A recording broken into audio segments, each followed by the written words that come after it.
Good morning po, baha. Tinanggal na yung motor sa tubig. Grabe kalalim.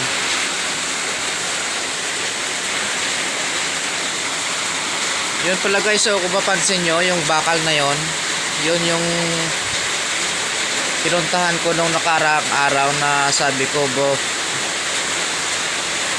babantayan namin yung tubig. Yung pinaka floor niya wala na, abot na ng ng tubig. Ayan guys, oh, zoom natin. Yun, yung bakal na yun, yung apakan niya wala na, lubog na sa tubig. Hindi kasi ako makalabas kasi lakas ng ulan, lakas pa ng hangin.